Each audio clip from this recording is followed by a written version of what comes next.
जय जिनेन्द्र बंधुओं, सारथी सेवा समूह में आप सभी का स्वागत है।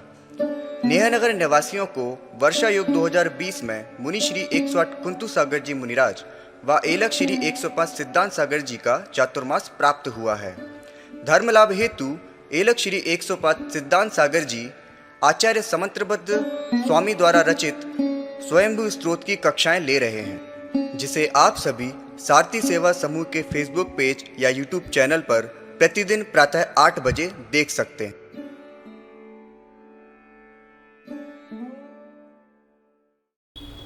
ओम नमः सिद्धेभ्या, ओम नमः सिद्धेभ्या,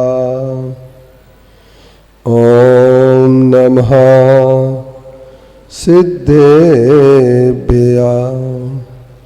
नमो अर्यन्ताणं नमो सिद्धानं, नमो आयुर्याणं नमो वज्रायणं, नमो लोये सवसाहुणं, नमो लोये सवसाहुणं। एषु पंचु नमो यारो सर्वपावपनाशनो मंगलानं च सर्वेशं परममहवेहि मंगलम्, परममहवेहि मंगलम्। नमः श्री वर्धमानाय निर्धूतकलिलात्मने, सालोकानां त्रिलोकानां यदिद्यादर्पणायते। तज्जयति परम ज्योति समम समस्तैरनंत पर्याये, दर्पण तलेव सकला प्रतिफलति पदार्थ मालिका यत्र। बोले पंच परमेष्टि भगवान की जय। आचार्य कुंद कुंद गुरुदेव की जय। आचार्य गुरुवर श्री विद्यासागर मुनि महाराज की, मुनि श्री कुंदु सागर महाराज की।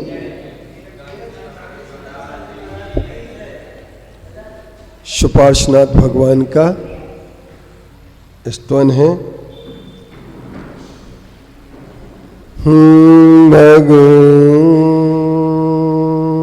स्वास्थ्यं यदात्यान्तिकीमेषु पुंसां, स्वार्थो न भोगा परिभङ्गुरात्मा, तैषोऽनुसङ्गान्न च तापशान्ति रीतिदमाख्यात् भगवान् सुपार्श्वा।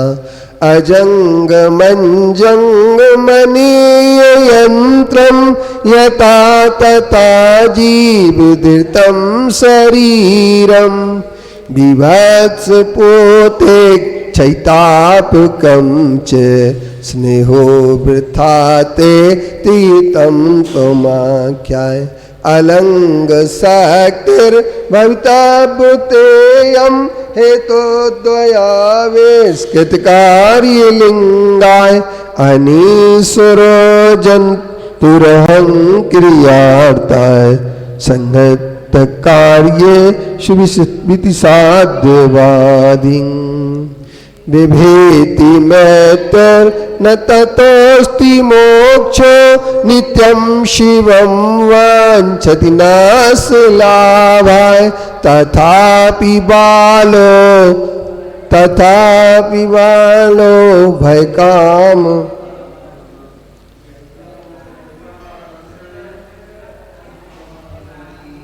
वृथा स्वयं ततेतवादी।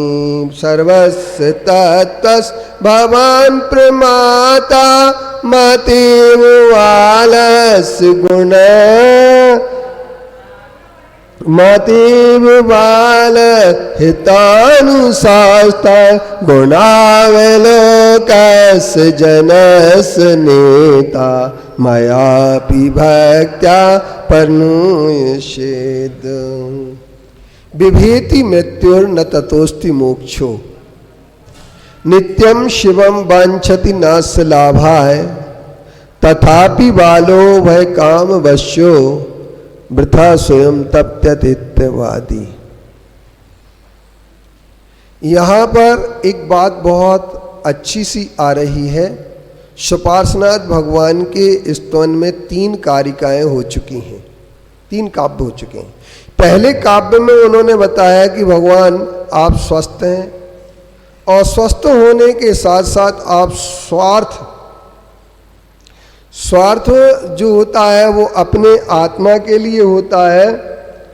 और इसके उपरांत वो कहते हैं पुरुषों का जो क्षणभंगुर भोग हैं उन भोगों के लिए स्वार्थ होता है, और एक अविनाशी निज तत्व के लिए जो कार्य करता है वह स्वार्थ होता है। लेकिन जो भोग होते हैं उन भोगों की तृष्णा निरंतर बढ़ती चली जाती है और ताप की शांति नहीं होती है। इसलिए हे भगवान सुपार्श्वनाथ आपने स्तवन दिया। शरीर के संबंध में ये बात भोग के संबंध में बताई, फिर शरीर के संबंध में बताते हैं कि शरीर कैसा होता है। शरीर कैसा होता है तो वो कहते हैं शरीर एक यंत्र के समान होता है। जैसे यंत्र में कोई चाबी भर देता है तो यंत्र में चाबी भरने के बाद वो चाबी उतनी ही जितनी चलेगी उतना ही यंत्र चलेगा। इसी तरीके से शरीर पूती है, विवित्स है, अनित्य है, असरण है। असरण मशुभ मनित्यम दुख मनात्मा न मा भवसामी भवम मोक्षास्तद विपरीतात मेतु ध्यायंती सामायिके। आचार्य कहते हैं कि सामायिक में क्या चिंतन किया जाता है, यही चिंतन किया जाता है। इसके बाद उन्होंने एक बात और कह दी कि व्यर्थ में ही व्यक्ति इस शरीर से मोह करता है। अलंग शक्तिर भवितव्य तेयम। अब जो भवितव्यता है वो अलंघनीय है, उसका उल्लंघन नहीं किया जा सकता है। जो भवितव्यता है उसका उल्लंघन नहीं किया जा सकता है, क्योंकि 2 कारणों से कार्य होता है, एक कारण से कार्य नहीं होता है। ये प्राणी जो है अनिश्वर बन करके अहंकार कर लेता है। तो आचार्य श्री ने लिखा है इसके लिए हिंदी, माननीय श्री पढ़ें अभय कुमार जी डॉक्टर साहब। बाह्याभ्यंतर कारण द्वारा बनी हुई कीर्ति जो दिखती होनहार सो कर रहती रोके वह नहीं रुक सकती। बाहर कारण सब पाकर भी अहंकार से दुखित हुए सब कार्यों में विफल रहे सठ प्रभु तुम कहते सुखत हुए।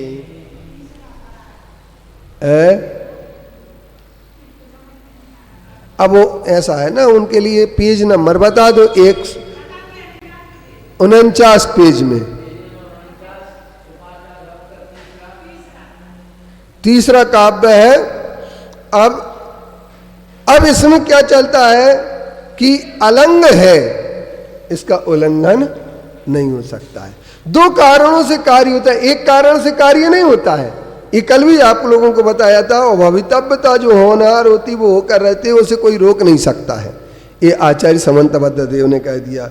बाहर कारण पाकर के सब अहंकार कर लेते हैं, मैं ऐसा कर रहा हूं, मैं वैसा कर दूंगा, मैं ये कर दूंगा, मैं वो कर दूंगा। मैं सब कोई कुछ नहीं कर सकता है। और सब कार्यों में विफल होने के बाद सठ जो होते हैं सुखी। अब इसके बाद आती है बात अपनी कि एक मृत्यु है। मत मरण से भली भांति हो मोक्ष धाम वह नहीं मिलता।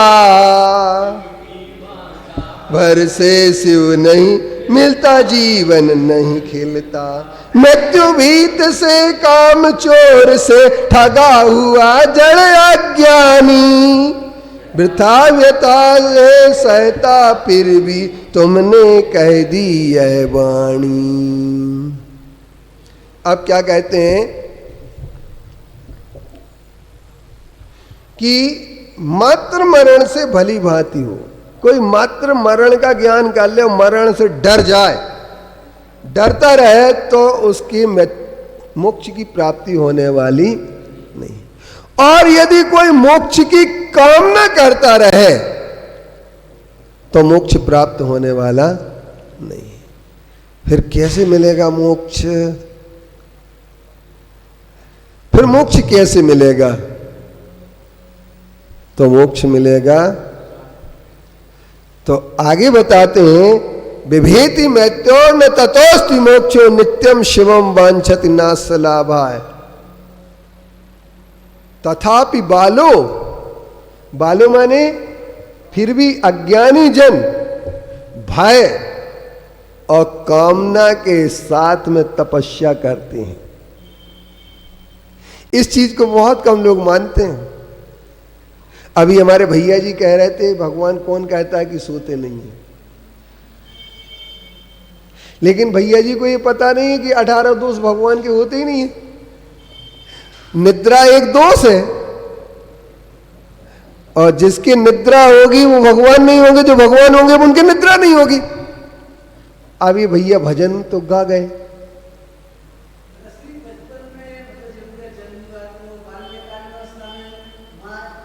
आपने जिस समय बालकाल होता है उस समय भगवान नहीं होते हैं, जिस समय भगवान होते हैं उस समय बालकाल नहीं होता है। और ये आपके जो भजन आया है ना, ये श्वेतांबरों से आया है।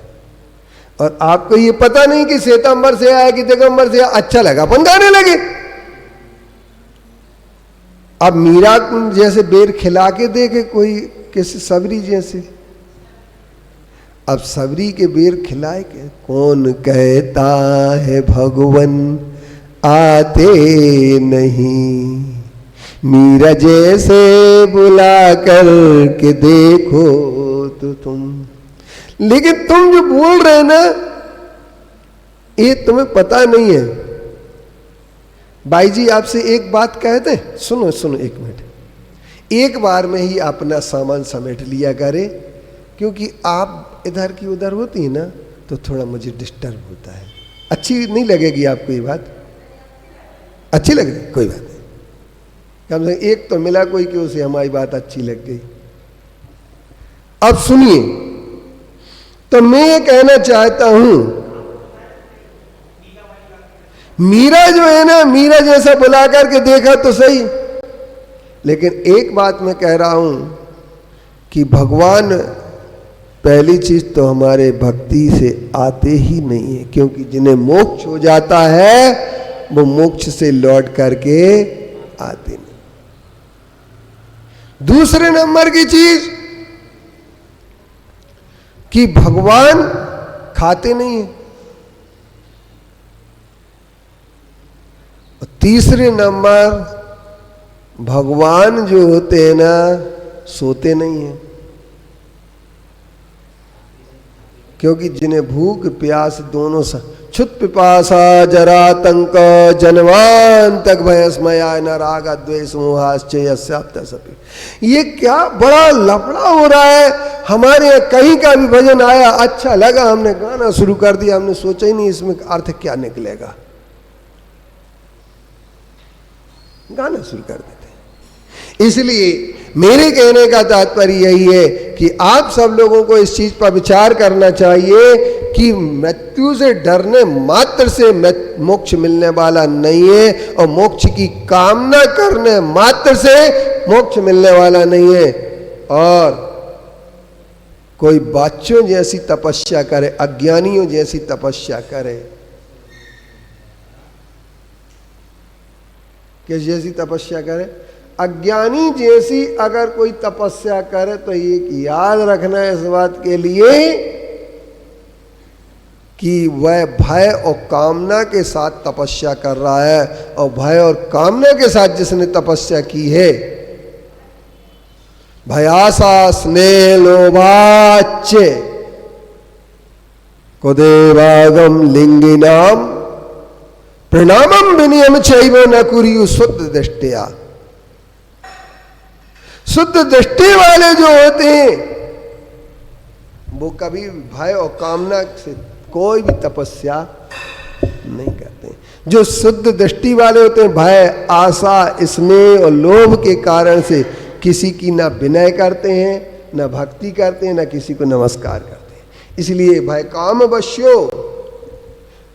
और अकबर ने एक बात कही थी, जब अकबर ने जाजिया कल लगाने को मना कर दिया, एक जाजिया कल लगता था मुगलों में, मुगलों के शासनकाल में, तो जाजिया कर क्या होता था? जजिया कर होता था कि जो तीर्थ यात्रा करने जाएगा, मंदिर जाएगा, उसे टैक्स देना पड़ेगा, उसको कहते थे जजिया कर। आप अगर मंदिर आए तो आपको टैक्स देना पड़ेगा, आप तीर्थ यात्रा जा रहे हैं तो आपको टैक्स।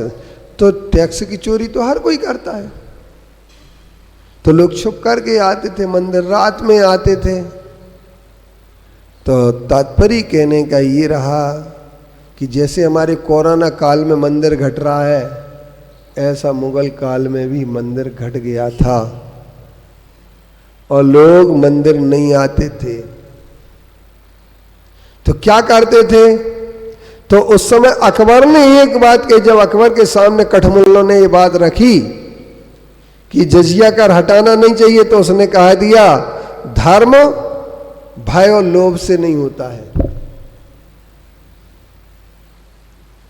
धर्म भय और लोभ से नहीं होता है, धर्म व्यक्ति की स्वेच्छा का विषय है।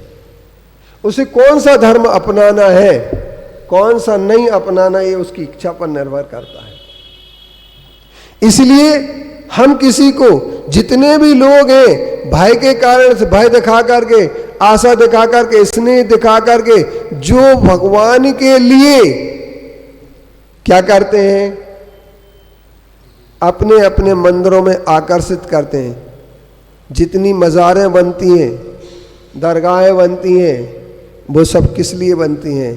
पीर बाबा स्थापित हो जाते घर घर में। आपके घर में थे कि नहीं थे बसंत जी? कोई ना कोई देवता तो जरूर होंगे। अरे यार ऐसा पहले थे ही नहीं, ये भी नहीं थे। अच्छा, एक संजय पापड़ीवाल था बड़वानी का, उसके यहाँ कुल देवता माने जाते थे। वो धीरे धीरे मेरा शिष्य बना, जुड़ गया। अब उसने कहा, हम बात चलती थी क्या करें, तो उसने कहा कि कुल देवता, अपने भैया से कहा कि भैया आप ये कुल देवता आप पूछते हो, मैं तो पूछूंगा नहीं, आप इन्हें ले जाओ। तो वो कुल देवता, उनने कहा नहीं भैया तुम्हारा ऐसा हो जाएगा, वैसा हो जाएगा, तुम जो है ना ये मत करो उपद्रव। उसने कहा जो होना होगा हो जाएगा, कुछ नहीं होगा। तो हम लोग जो कुल देवताओं की पूजन करते हैं या दुनिया भर के देवता जो बनाते हैं, भय से करते हैं, स्नेह से करते हैं, लोभ से करते हैं और आशा से करते हैं।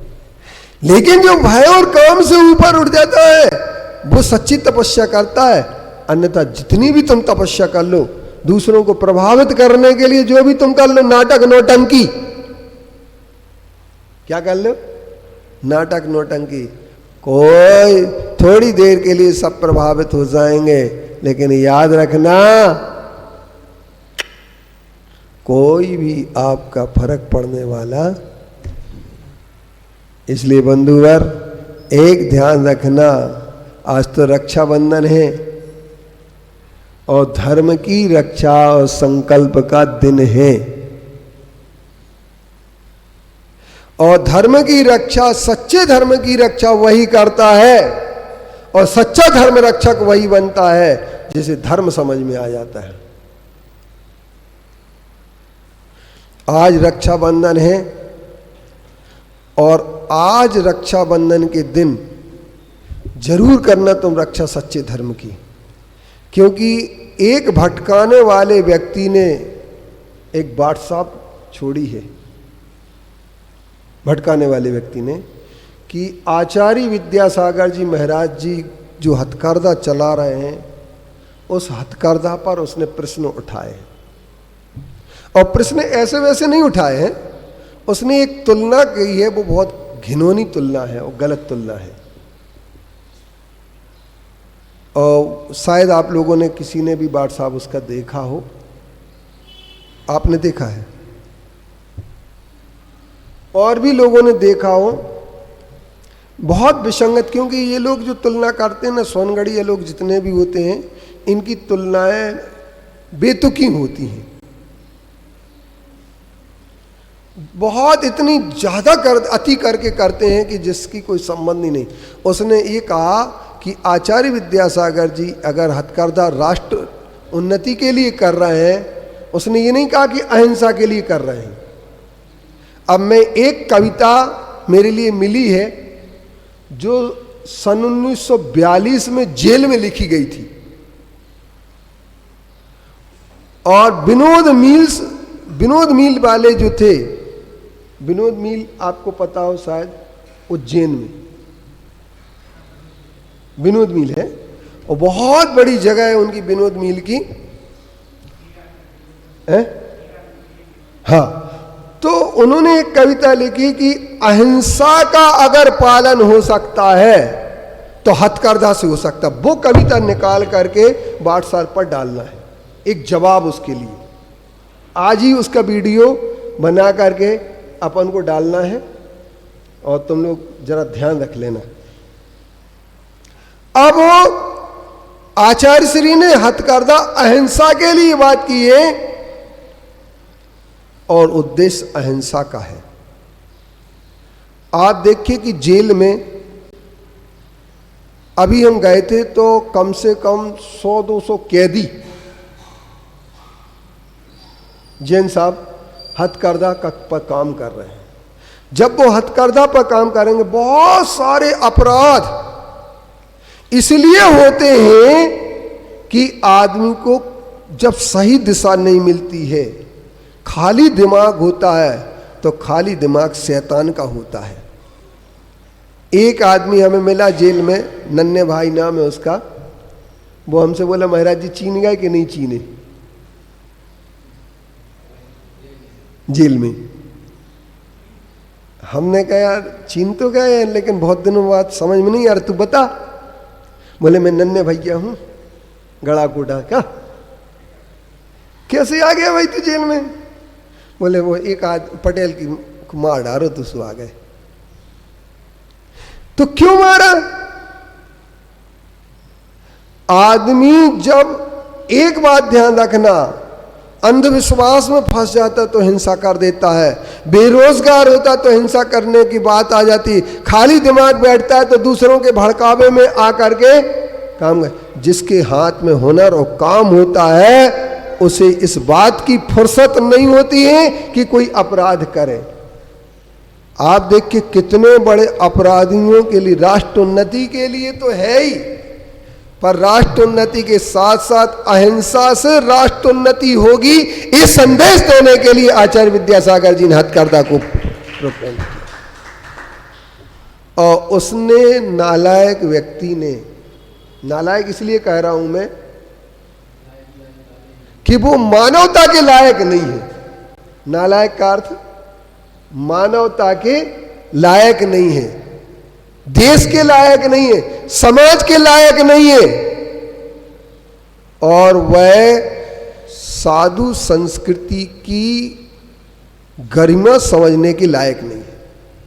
नालायक का अर्थ समझ लेना, ये कोई गाली नहीं है, नहीं तो लोग क्या कहेंगे कि गाली दी जा रही, ये गाली नहीं है। नालायक का अर्थ होता है नालायक इति, नालायक उर्दू भाषा से बना हुआ शब्द है।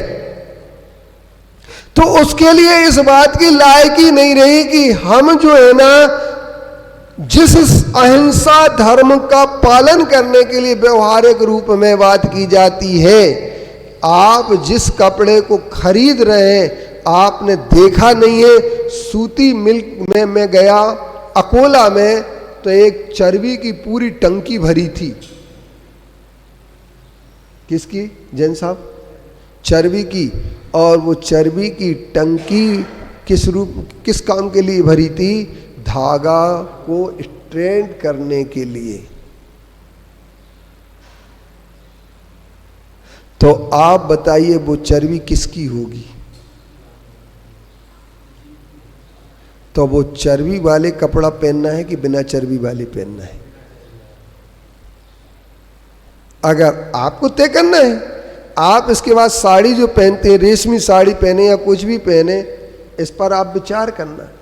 तो उसने एक बात की तुलना की है जो बहुत असंभव तुलना है, और जो उसकी एक फितरती दिमाग की उपज है, वो उसने तुलना की है कि अगर कोई मछली वाला, राष्ट्र मत्स्य उद्योग वाले आचार्य श्री के पास जाएं, विद्यासागर जी के पास जाएं, आचार्य तो वो बोलता ही नहीं है, विद्यासागर के पास जाएं और वो कहें कि हम मछली भूखे मर रहे हैं, तो मछली जाल बनाने के लिए आचार्य श्री कह देंगे क्या? फिर उसने आगे और कही कि आचार्य से 3-4 झूठे बोली उसने। एक झूठ बोली कि आचार्य विद्यासागर बैठ करके आहार करते हैं। क्या करके? बैठ करके यार। तो उसने एक वीडियो डाली कि देखो बैठ करके आहार कर रहे हैं, जबकि वो बैठ के कुल्ला नहीं, दांत नहीं घिसते, कुल्ला करते हैं। एक झूठ। दूसरी झूठ उसने ये बोली कि श्रमण परंपरा में, मेरे एक शोध प्रबंध था, उसकी वाचना मुक्तागिरी में आचार्य श्री के सानिध्य में पूरे संघ से कराई गई। ये भी एक झूठ है। मैं स्वयं उस समय मुक्तागिरी में था, मेरे पास ही ला करके उसने किताब दी थी, और एसपी जैन साहब के नाम लेकर के वो आया था, डॉक्टर एसपी जैन दिल्ली वालों का। ये भी उसने झूठ बोली। फिर एक और झूठ उसने बोली, वह झूठ बोली कि आचार्य श्री दुकान पर बैठ करके साड़ी देख रहे हैं। किस पे बैठ करके? जबकि आचार्य श्री के तखत पर वो साड़ी जो पहली बार बुनी थी जिनने, और अच्छी डिज़ाइन थी, तो दिखाई थी कि आचार्य श्री ये हथकरघा से ऐसी साड़ी बन रही है। तो वो कहता रुचि पूर्वक आचार्य श्री उसे देख रहे हैं, और बोले आचार्य श्री ने एक चौकड़ी चिटाई डिजाइन वाली पसंद कर ली। वो इतनी बिकी कि बोले मार्केट से ख़त्म हो गई। बोले आचार्य श्री को उद्योगपति बनना चाहिए, कपड़ा पहन लेना चाहिए। और उसने ये कहा बैठ कर के जो सुस्वादु भोजन कर रहे हैं आचार्य श्री, वो क्योंकि वो उनको नरक में तो मिलना नहीं है खाने, इसलिए यहीं खा रहे हैं। मगर मैं एक बात कह रहा हूँ, उस पर सुन लेना सब लोग। आज रक्षाबंधन का दिन है, अपन को ये रक्षा करना पड़ेगी कि ऐसी बातें करने वाले व्यक्ति के लिए, बेतुके बोलने वाले व्यक्ति के लिए, कारणकारी व्यवस्था के जिसके पास कोई संबंध नहीं है, उसको ये समझाना पड़ेगा कि आचार्य विद्यासागर जी राष्ट्र समाज की उन्नति के लिए जो कुछ कर रहे हैं, क्योंकि उसने कहा सब कुछ छोड़ करके आचार्य श्री तागा में उलझ गए, समय सार छोड़ करके धागा में उलझ गए, ऐसा भी कुछ लोग कहते हैं। मगर वो भूल जाते हैं कि आचार्य श्री न धागा में उलझे हैं न किसी में उलझे हैं। आज भी उनकी वाचना चलती है, स्वाध्याय चलता है, सब कुछ अपने लिए करते हैं, इसके साथ साथ समाज और राष्ट्र के लिए भी करते हैं। मैं एक बात पूछना चाहता हूँ कि आचार्य श्री ने शुद्धोपयोग छोड़ करके हथकरघा की बात की। आचार्य कुंद देव ने जब गिरनार यात्रा की, जिसका वर्णन बिंद्रावन जी ने लिखा है, तो आचार्य कुंद देव ने उस समय श्वेतांबरों से वाद विवाद किया। क्यों किया? क्या वो हिंसा नहीं है वाद विवाद करना?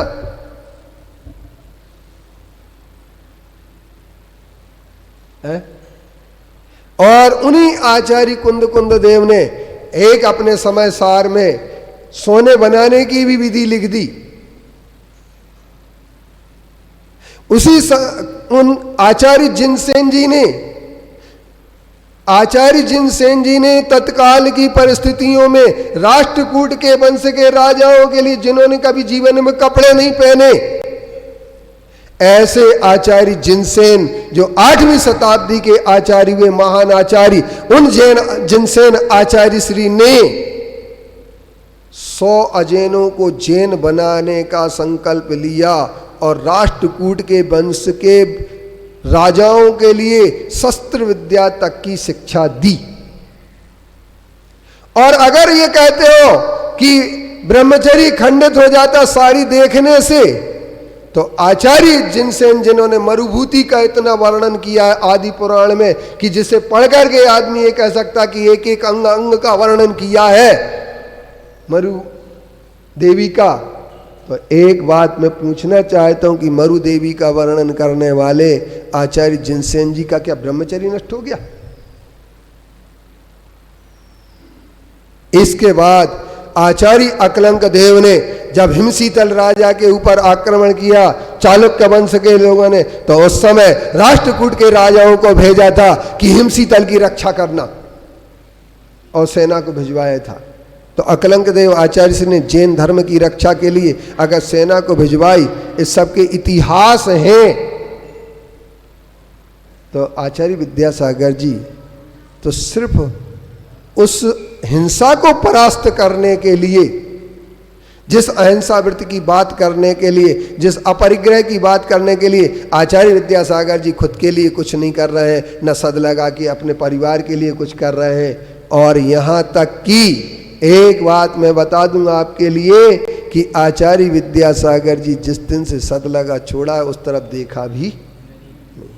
ऐसे निरीह निष्प्रिय संत के लिए कोई उंगली उठाता है तो आज 700 मुनियों की रक्षा हुई रक्षाबंधन के दिन, तो क्या आचार्य विद्यासागर जी पर ऐसी बात करने वाले लोगों के लिए करारा जवाब नहीं देना चाहिए? नहीं देना चाहिए क्या? देना चाहिए ना। कैसे देना चाहिए? मगर ये 60 सुधरते हैं सत्संगति पा करके, 60 सुधरें सत्संगति पावें, लेकिन ये 60 नहीं है, ये सत्संगति से नहीं सुधरेंगे। इन्होंने एक बात कह दी, वो कहता है कि हम पत्थर बन करके रहेंगे, मगर उसे ये पता नहीं है कि आचार्य विद्यासागर की धारा ऐसी है जो सागर में मिलती है, समुद्र में मिलती है। न जाने ऐसे कितने पत्थर किस गड्ढे में पड़े मिलेंगे कि जिनकी मूर्ति भी नहीं बन पाएगी, क्योंकि पत्थर से एक बार मूर्ति बन जाती है तो वो पत्थर काम का होता है। और पत्थर से अगर सिल्लुड़िया जो होती है ना, उससे चटनी बांट लेते हैं तो वो भी काम में आ जाता है। ये ऐसा पत्थर होगा न खुद के लिए कुछ कर पाएगा न दूसरों को कुछ करने देगा।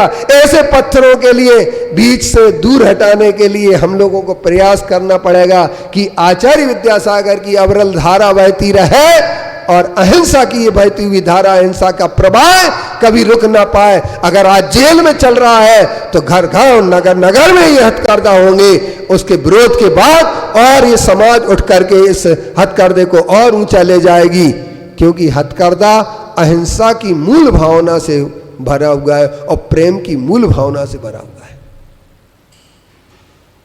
लेकिन हम लोग चुप रह जाते हैं, और चुप इसलिए रह जाते हैं, अरे ऐसे तो बकता ही रहते हैं, ऐसे तो बोलते रहते हैं, उनकी क्या सुनना।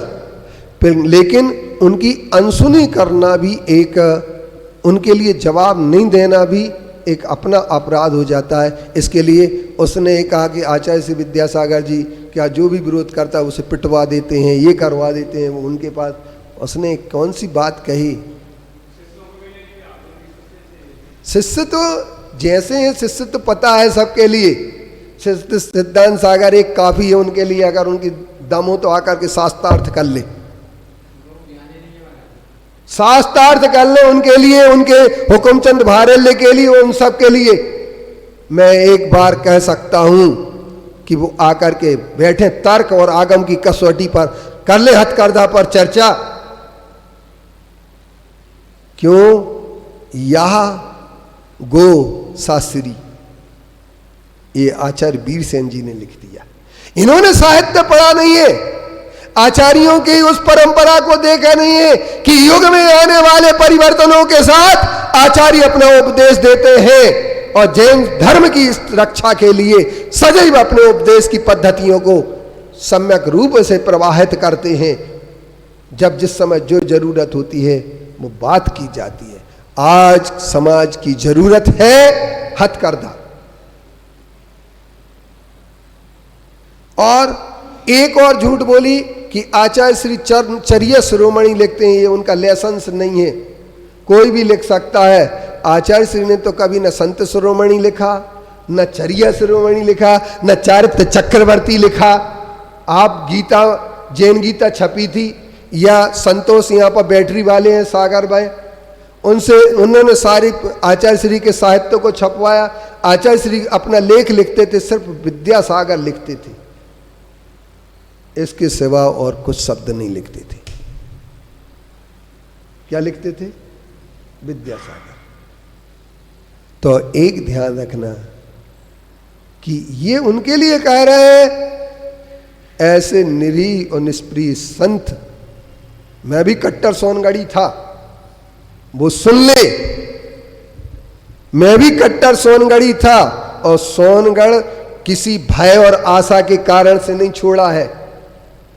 न हमें आचार्य विद्यासागर जी ने हमारे घर का कर्ज मुक्त करा दिया कि जो हम छोड़ दें, न हमें आचार्य विद्यासागर जी से कोई अपेक्षा रही है। लेकिन ये ध्यान रखना, सच्चे संत की शरण में आया हूं और सच्चे संत की हमने रूपरेखा आज तक वही रूप देखा है जिसका मैं हृदय से समर्थन करता हूं। और मैं एलक बना हूं इसलिए समर्थन नहीं करता हूं, मैंने उनकी गुलामी नहीं की है, ना मैं आचार्य विद्यासागर का बधुआ मजदूर हूं कि जो उनकी मैं तारीफ करूं। मौका आता है मैं भी अपनी बात उनके सामने रखता हूं। सबसे ज्यादा प्रश्न करने वालों में गिनती अगर किसी की रही है तो वो सिद्धांत सागर और ब्रह्मचारी सुमन की रही है। लेकिन एक ध्यान रखना, आचार्य विद्यासागर जी पर जो ये बात उठा रहा है व्यक्ति, उसके लिए एक बात समाज को सामने आना पड़ेगा, और जब समाज सामने आएगी अपनी तरीके से, तो सामने वाले के लिए या तो उसके लिए बुलाओ, शास्त्रार्थ कर ले, वो हथकरघा पर शास्त्र कर ले, और जो उसने तुलना मछली के जाल की है हथकरघा से, तो मैं एक बात कहता हूं कि ये तो वैसी तरीके से है जिस तरीके से ये लोग पहले कहते रहते थे। क्या कहते थे मालूम है? कि जैसे नाक आती है इसी तरीके से महिला के रज आता है, उनमें दोनों में कोई अंतर नहीं। बोले रजस्वला के समय उससे भोजन कर सकते हैं, रजस्वला का निषेध नहीं करना चाहिए। ये तो इनकी जड़ की क्रियाएं हैं। अनछने पानी से नहा रहे, एक बार एक सोनगढ़ी, तो मेरी माँ ने कहा, मुझे बहुत अच्छी तरीके से याद आ रहा है, वो नेमचंद छतरपुरिया थे गढ़ाकोटा के, और वो नदी में नहा रहे थे, उनके साथ में एक अभय पंडित जी थे अभाने वाले, दोनों नहा रहे थे। मेरी माँ ने कहा कि भैया तुम इतने अच्छे प्रवचन करा दो और अनछने पानी में नहा रहे। बोले तुम तो पागल हो, बोलते ये तो जड़ की क्रिया है। अनछने पानी से नहाना पर्यूषण में जड़ की क्रिया है, और छने पानी से नहाना धर्म नहीं है। कौन सी चीज को मानते हैं ये लोग? एक एक बिंदु पर मैं इनसे चर्चा कर सकता हूं, और एक एक बिंदु इनके मैं बता सकता हूं कि कहां इनकी कितनी कमियां हैं, और इन लोगों ने कितने अपने अति करके बोलना प्रारंभ किया है। बंधुओं, एक ध्यान रख लेना, ये जीवन में कभी भी न तो सुख शांति प्राप्त कर पाए हैं, क्योंकि इनके जो सबसे बड़े गुरु थे वो भी जसलोक में जाकर के शरण में ले गए थे। अगर अलंग सकते रह गए, समाधि की भावना होती, तो तरुण सागर जैसे अस्पताल को छोड़ करके और समाधि ले लेते। अंत भला सो सब भला, अंत में तो भला कर लेते। चलो मैं कहता हूं आखिरी में भला कर लेते तो, लेकिन शरीर से कितना मोह था और आत्मा से कितना ज्ञान था, इस बात का पता है। इसी चीज से चलता है। और मैं एक बात और बता दूं, बातें तो बहुत सारी मेरे पास हैं, तथ्य मेरे पास बहुत सारे हैं, लेकिन वो समय समय पर आप लोगों के लिए बताऊंगा। मगर इनकी अगर शास्त्रार्थ करना आता है। ना हम गाली देना जानते हैं, ना अपशब्द बोलना जानते हैं, सभ्य भाषा में समझाना जानते हैं और सभ्य भाषा में तर्क करना जानते हैं, सभ्य भाषा में हम बात करना जानते हैं। यदि इनके लिए बात करना आता हो, आ जाए सागर और मेरे साथ बात कर ले, उसी हथकरघा पर मैं करूँगा। बोलिए पंच परमेष्टि भगवान की जय, आचार्य कुंद कुंद गुरुदेव की जय, आचार्य गुरु विद्यासागर महाराज की, मुनि श्री कुंथु सागर महाराज की।